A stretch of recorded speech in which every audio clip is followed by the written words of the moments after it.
لا يبلغ مدحته القائلون ولا يحصي نعماءه العادون ولا يؤدي حقه المجتهدون الذي لا يدركه بعد الهمم ولا يناله غوص الفطن الذي ليس لصفته حد محدود ولا نعت موجود ولا وقت معدود ولا أجل ممدود فطر الخلائق بقدرته ونشر الرياح برحمته وابتدى بالصخور ميدان أرضه الصلاة والسلام التحية والإكرام على النبي الأمي المكي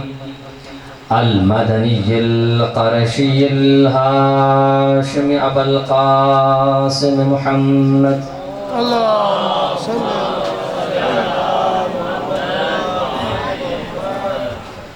ورحمة الله على أحبابهم وأصحابهم وشيعتهم ومواليهم ولعنة الله على أعدائهم أجمعين أما بعد فقد قال الله سبحانه وتعالى في محكم كتابه المجيد وفرقانه الحميد وقوله الحق بسم الله الرحمن الرحيم وما أرسلنا من قبلك إلا رجالا نوحي إليهم فاسألوا أهل الذكر إن كنتم لا تعلمون باوزه بلند صلوات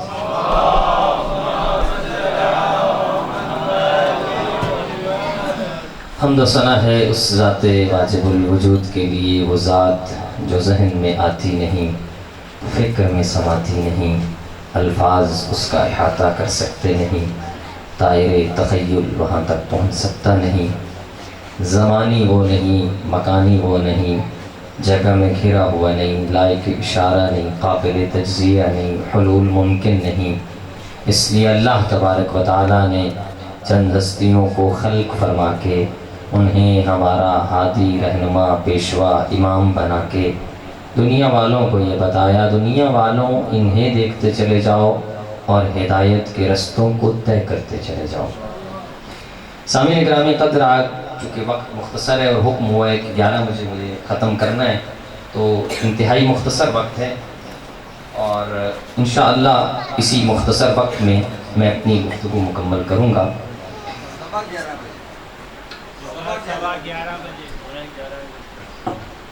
تو بہرحال انشاءاللہ جتنا حکم ہوگا اسی میں اپنی گفتگو جو ہے وہ مکمل کریں گے۔ اگر آپ کو یاد ہو تو مسلسل جو ہمارا سلسلہ گفتگو چلتا رہا، علم، شعور اور تشیع کے عنوان سے، ہم نے جس سلسلہ گفتگو کا آغاز کیا وہ اپنے چھٹے مرحلے میں داخل ہو چکا، اور میں مسلسل آپ کی خدمت میں اس آیہ مجیدہ کے ضمن میں کچھ باتیں عرض کرتا رہا کہ جہاں ارشاد رب العزت ہوا کہ فَاسْأَلُوا أَهْلَ الذِّكْرِ إِن كُنتُمْ لَا تَعْلَمُونَ، کہ اہل ذکر سے سوال کرو اگر تم نہیں جانتے۔ اور آپ کی خدمت میں مسلسل علم پر گفتگو کرنے کے بعد کل ہم شعور کے مرحلے پر پہنچے تھے کہ جس کا مطلب یہ تھا کہ جب انسان کا علم اس کی یادداشت اور دماغ سے ہوتا ہوا اس کے دل اور روح میں اتر جائے تو شعور جنم لیتا ہے۔ اور شعور کی سادہ تعریف یہ تھی کہ انسان نشانیاں دیکھ کے جب منزل پہ پہنچ جاتا ہے تو اسے باشعور آدمی کہا جاتا ہے۔ نشانیوں تک انسان کو علم لے کے جاتا ہے اور نشانی سے منزل پر وہ پہنچتا ہے جس کا علم اس کے وجدان میں اتر جاتا ہے اور وہ اسے منزل تک لے جاتا ہے۔ میں نے آپ کی خدمت میں عرض کیا کہ اللہ تبارک و تعالیٰ کے وجود کی جو نشانیاں ہیں انسان ان نشانیوں کو دیکھتا گیا. کچھ لوگ اللہ کے وجود کی نشانیاں دیکھتے رہے اور نشانیوں پہ رک گئے, انہیں منزل نہ ملی. توجہ فرما رہے ہیں نا, اللہ کے وجود کی نشانیوں پہ رکے رہے تو انہیں منزل نہ مل سکی. آپ کی خدمت میں کل عرض کیا کہ جیسے حضرت ابراہیم علیہ السلام نے قرآن میں تعارف کروایا اور اللہ کی وجود کی نشانیاں بتائیں, کہا کہ یہ ستارہ اللہ کے وجود کی نشانی, یہ چاند اللہ کے وجود کی نشانی, یہ سورج اللہ کے وجود کی نشانی. تو بندہ جب تک نشانیوں پہ رکے رہے, کوئی ستارہ پرست بن گیا, کوئی چاند پرست بن گیا, کوئی سورج پرست بن گیا. چونکہ نشانیوں کو دیکھ کے نشانیوں پہ رک گئے تھے تو ظاہر ہے نشانیوں پہ رکنے والوں کو منزل نہیں ملتی, کیونکہ نشانیاں رکنے کے لیے نہیں ہوتی, نشانیاں منزل تک پہنچنے کے لیے ایک رستہ ہوتی ہیں. تو جو نشانیوں پہ رک جاتے ہیں انہیں خدا نہیں ملتا. کوئی ستارہ مل گیا لیکن خدا نہ ملا, چاند مل گیا لیکن خدا نہ ملا, سورج مل گیا لیکن خدا نہ ملا. اور پھر مولا نے کہا کہ اللہ کے وجود کی جتنی نشانیاں ہیں ان میں سے سب سے بڑی نشانی میں علی حیدر کرار ہوں. تو کچھ لوگوں نے علی کے معاملے میں بھی غلطی کی کہ نشانی پہ رک کے خدا مانا, انہیں منزل نہ ملی. تو علی نے انہیں بتایا یہ ساری کی ساری نشانیاں ہیں, منزل نہیں. اور پھر اگلے مرحلے میں علی نے بتایا کہ میں جو اللہ کے وجود کی نشانی ہوں میں ہی تمہیں منزل پہ لے جاؤں گا. تم میرے دروازے پہ آؤ, تمہیں اس دروازے سے مصطفیٰ بھی ملے گا اور خدا بھی ملے گا. تم میرے دروازے پہ آؤ, میں تمہیں خدا تک لے جاؤں گا. کیوں؟ کیونکہ میں ہی تو عین اللہ ہوں, میں ہی تو وجہ اللہ ہوں, میں ہی تو ید اللہ ہوں, میں ہی تو لسان اللہ ہوں. اچھا سوال, جب یہ عرض کیا کہ یہ علی کے سارے القابات ہیں, علی وجہ اللہ ہے, علی لسان اللہ ہے, علی ید اللہ ہے, اس کا مطلب کیا ہے؟ علی اللہ کا ہاتھ, علی اللہ کی زبان. بھئی ابھی تو کہہ رہے ہیں کہ یہ سارے اللہ کی وجود کی نشانیاں ہیں, اور پھر علی کہتے ہیں کہ میں عین اللہ, میں وجہ اللہ, میں ید اللہ. تو اس کا مطلب کیا ہے؟ علی اللہ کے وجود کی نشانی ہے, خدا تک تمہیں لے جائے گا. تو بھئی خود وضاحت کر کے بتائے کہ علی ید اللہ ہے, یعنی علی کا ہاتھ اللہ کا ہاتھ ہے. اس کا مطلب یہ ہے کہ علی کا ہاتھ اٹھتا ادھر ہے جدھر اللہ چاہتا ہے, علی کا ہاتھ اٹھتا ادھر ہے جدھر اللہ چاہتا ہے. اور اگر اللہ کی مرضی نہ ہو اور ذاتی غصہ شامل ہو جائے تو علی اٹھی ہوئی تلوار نیام میں ڈال دیتا ہے.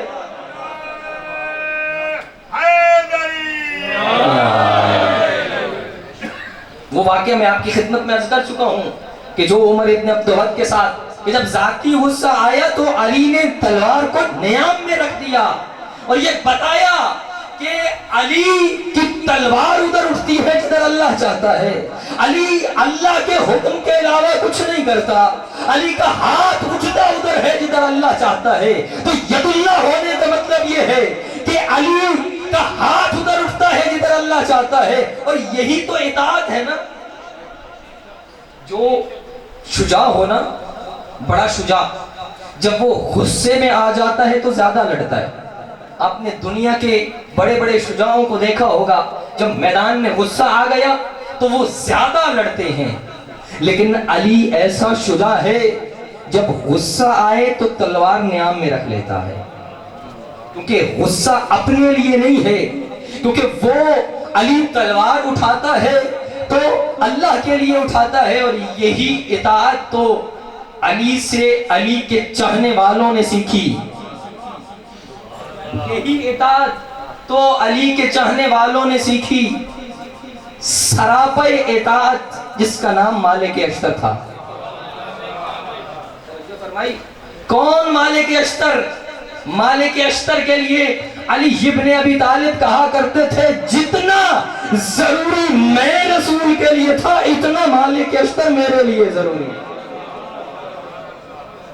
مالک اشتر شیعہ علی ابن ابی طالب سراپا اطاعت علی، کیسی اطاعت کی کہ جنگ صفین کے اندر جب گرما گرمی پھیلی اور مالک اشتر نے اپنی تلوار چلانا شروع کی اور تلوار میں کاٹتے کاٹتے جب چند قدموں کا فاصلہ رہ گیا کہ اب وہ خیمے تک پہنچے گا، خیمے کی تنابیں کٹیں گی اور معاملہ ختم ہو جائے گا، جب 10 قدموں پہ علی نے آواز دے کے کہا مالک رک جا، تو مالک نے اٹھی ہوئی تلوار کو نیام میں رکھ کے کہا جنگ لڑنا تب عبادت ہے جب علی کہے۔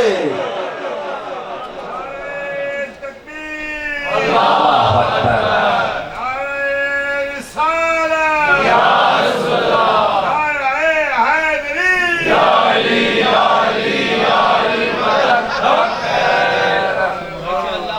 تو ید اللہ کا مطلب یہ ہے علی اللہ کا ہاتھ ہے، کیونکہ علی کا ہاتھ اٹھتا ادھر ہے جدھر اللہ چاہتا ہے۔ علی لسان اللہ ہے، لسان اللہ کا مطلب یہ ہے کہ علی کی زبان سے ہمیشہ نکلتی وہ بات ہے جو اللہ چاہتا ہے، علی بولتا وہ ہے کہ جو اللہ چاہتا ہے۔ علی ید اللہ بھی ہے، علی لسان اللہ بھی ہے۔ ہاں، علی کا ہاتھ اللہ کا ہاتھ یعنی اللہ کی اطاعت، علی کی زبان اللہ کی زبان یعنی علی کرتا وہ ہے جو اللہ چاہتا ہے، علی بولتا وہ ہے جو اللہ چاہتا ہے۔ علی وجہ اللہ کا مطلب یہ ہے علی اللہ کا چہرہ، یعنی علی کا چہرہ اللہ کے علاوہ کبھی کسی کے سامنے نہیں جھکا۔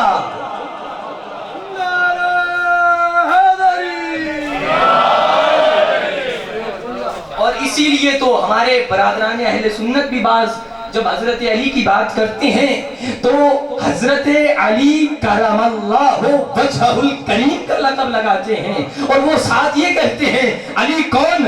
علی کرم اللہ وجہہ الکریم۔ جب ان سے پوچھا گیا کہ برادران آپ حضرت علی کے ساتھ یہ لقب کیوں لگاتے ہیں، کہتے ہیں اس لیے کہ علی وہ واحد شخصیت ہے کہ جس کی پیشانی اللہ کے علاوہ کسی کے سامنے نہیں جھکی۔ تو پھر مجھے یہ جملہ کہنے دو، پھر یہ باتیں مت کرو کہ کون پہلا مسلمان، کہ علی پہلا، علی پہلا نہیں، علی پہلے سے مسلمان۔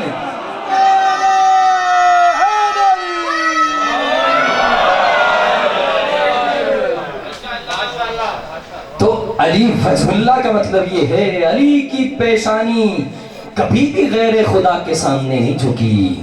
علی نے سجدہ کیا تو اس ذات کو کیا، علی کا سر جھکا تو اس کی بارگاہ میں جھکا۔ اور وہ واقعہ گواہ ہے جب مکہ فتح ہوا، اچھا یہ پوری تاریخ یہ ہے کہ پوری تاریخ کے اندر ایک دفعہ علی ابن ابی طالب نے رسول کو اٹھایا اور بدلے میں رسول نے 2 دفعہ علی کو اٹھایا۔ انشاءاللہ جہاں تک بہت بات پہنچی اسی پہ بات مکمل ہو جائے گی۔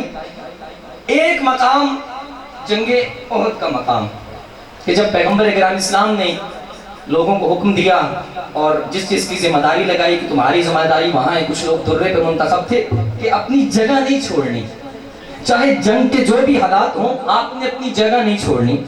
پھر لوگ جب یہ سمجھا کہ اب ہم چونکہ جنگ جیت گئے ہیں اور بہت سارا مال غنیمت بھی پڑا ہے، تو لوگوں کو درے کی فکر کم اور مال غنیمت کی فکر جب زیادہ ہوئی تو لوگ اپنی جگہ سے ہٹ گئے اور مال غنیمت اکٹھا کرنے میں لگ گئے۔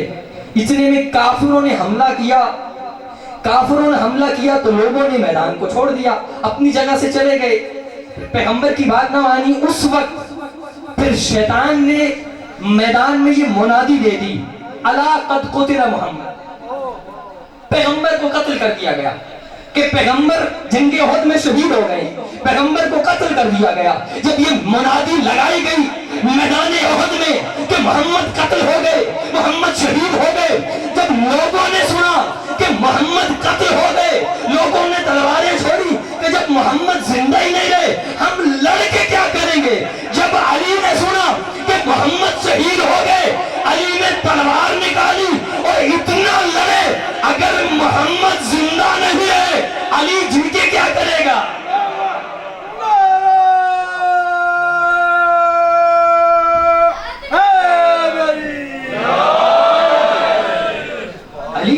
گا محمد کے بغیر. پھر ایسی جنگ کی اور ایک گڑھے میں جہاں پیغمبر گرے ہوئے تھے اور پیغمبر اکرام اسلام کو اٹھایا اور اپنے ہاتھوں پہ بلند کر کے کہا لوگوں بھاگو نہیں، ھذا محمد، یہ دیکھو یہ محمد ہے. اور خدا کی قسم کیا انداز تھا.